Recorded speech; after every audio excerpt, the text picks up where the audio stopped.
नमस्कार, मैं हूं मृदुल शर्मा। खबरों की दुनिया में अनोखी क्रांति आई अफसोस में आपका स्वागत है, जहां आप सिर्फ खबर ही नहीं बल्कि आप जानेंगे खबर के अंदर की कहानी।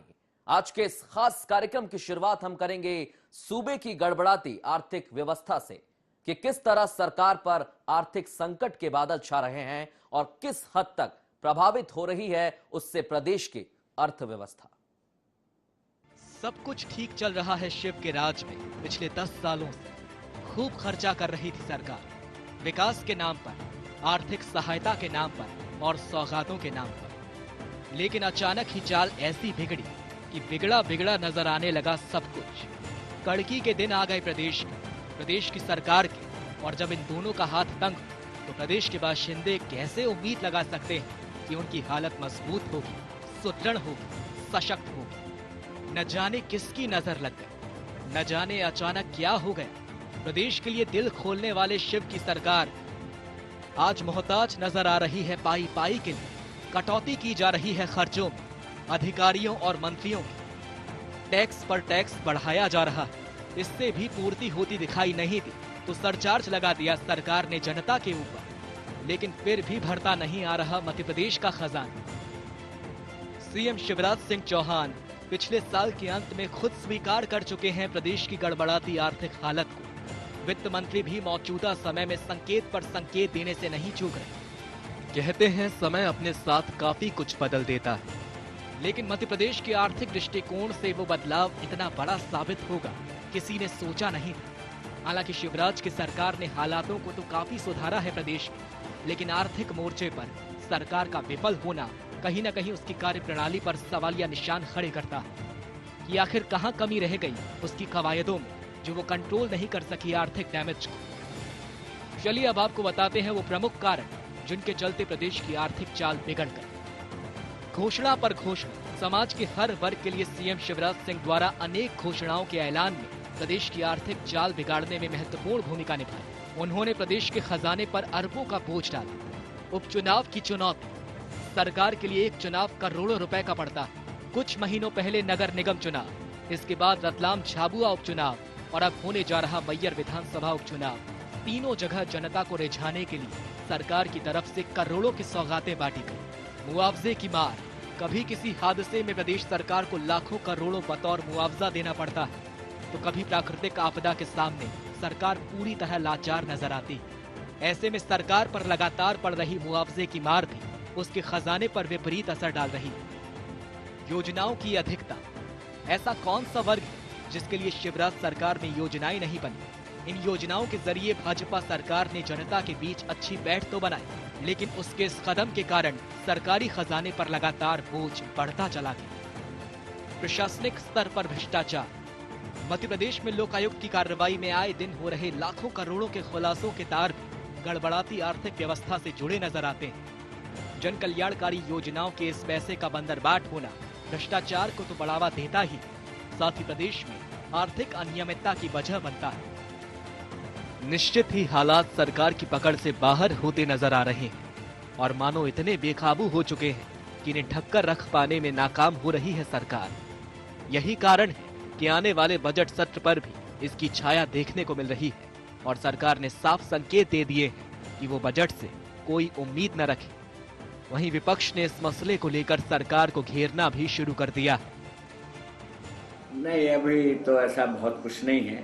हमारी जितनी भी आवक जावक है वो सारी की सारी या तो विकास कार्यों के ऊपर है, स्थापना व्यय के ऊपर है और सामाजिक सरोकार से जो हमारा काम काज है उनके ऊपर है।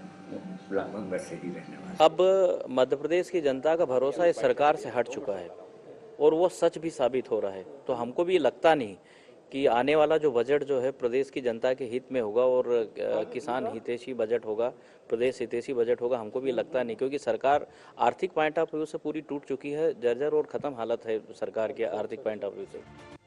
ये वो वक्त है जब सरकार आर्थिक समस्याओं से तो घिरी ही हुई है, साथ ही उसके सामने कई चुनौतियां भी अपनी मौजूदगी दर्ज करा रही है। आइए अब आपको बताते हैं कि मध्य प्रदेश सरकार के सामने मौजूदगी दर्ज करा रही आर्थिक चुनौतियां क्या हैं।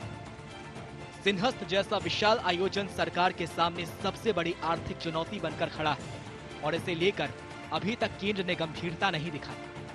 मौजूदा वक्त में विभिन्न कर्मचारी वर्ग लगातार अपनी वेतन बढ़ाने को लेकर अड़े हुए हैं। सरकार के सामने उनके तुष्टीकरण की चुनौती, प्रदेश में जारी विकास कार्यों में हो रहे भारी भरकम खर्चे को वहन करने की भी चुनौती, सूबे में संचालित योजनाओं के सतत निर्वहन और विभिन्न वर्गों से किए गए वादों को निभाने की चुनौती, सीएम शिवराज का विजन 2018 जो कि अभी तक 1/4 तक पूरा नहीं हो सका, उसे हासिल करने की चुनौती। इन सभी हालातों को देखते हुए जरूरत नजर आने लगती है एक ठोस रणनीति और कड़े फैसलों की। इसके लिए सरकार को अपनी कार्यशैली में लचीलापन के साथ कड़कपन भी लाना पड़ेगा और तैयार करनी पड़ेगी एक ऐसी आर्थिक नीति जिसके जरिए मध्य प्रदेश आर्थिक स्तर पर मजबूती के साथ उभर सके।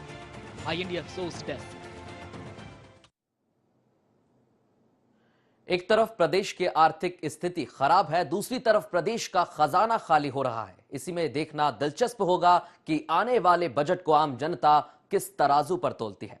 अब बात करेंगे एक सहयोग की, ऐसा सहयोग जो जुड़ा है सिंहस्थ से और ताल्लुक रखता है सूबे की सरकार से।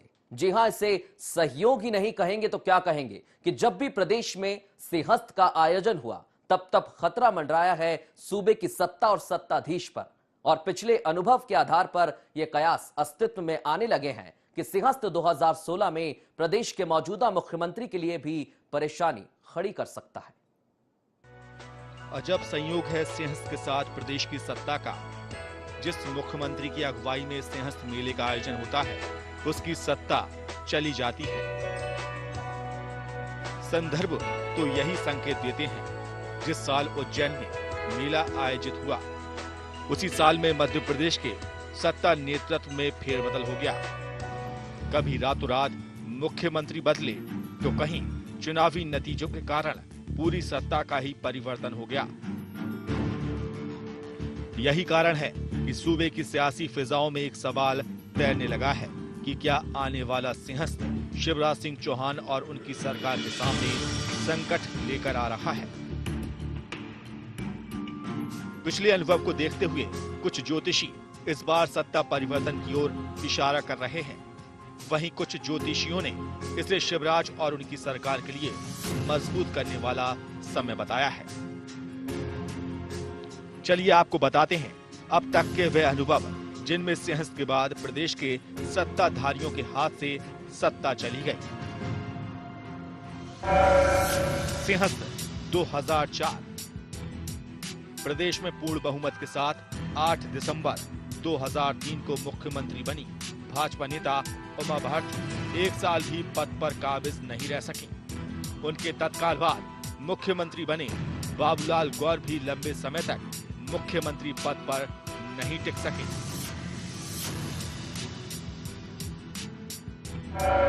सिंहस्थ 1992 इस वक्त सुंदरलाल पटवा प्रदेश के मुख्यमंत्री थे। बाबरी मस्जिद ढहने के कारण बीजेपी शासित प्रदेशों में 16 दिसंबर 1992 को रातों रात सरकार बर्खास्त कर राष्ट्रपति शासन लगा दिया गया। सिंहस्थ 1980 प्रदेश में जनता पार्टी की सरकार थी। वीरेंद्र सकलेचा 18 जनवरी 1978 से 19 जनवरी 1980 तक सीएम रहे। इनके बाद 20 जनवरी 80 से 17 फरवरी 80 तक सुंदरलाल पटवा सीएम रहे। इमरजेंसी के बाद प्रदेश में 18 फरवरी 1980 को राष्ट्रपति शासन लगा दिया। 8 जून 80 तक राष्ट्रपति शासन रहा। सिंहस्थ 1968 और सिंहस्थ 1969 इस दौरान गोविंद नारायण सिंह मुख्यमंत्री थे, लेकिन इंदिरा और नेहरू कांग्रेस की उलझन के चलते उन्हें पद छोड़ना पड़ा और 13 मार्च 1969 को राजा नरेश चंद्र सिंह मुख्यमंत्री बने। हालांकि वे भी केवल 25 मार्च 1969 तक सीएम रह सके। सिंहस्थ 1956 और सिंहस्थ 1957 1 नवंबर 1956 को मध्य प्रदेश की स्थापना हुई। तब रविशंकर शुक्ल मुख्यमंत्री थे। 31 दिसंबर 1956 को उनके निधन के बाद भगवंत राव मंडलोई को 1 जनवरी 1957 को सीएम बनाया। वे भी 30 जनवरी 57 तक मात्र 1 महीने मुख्यमंत्री रह सके।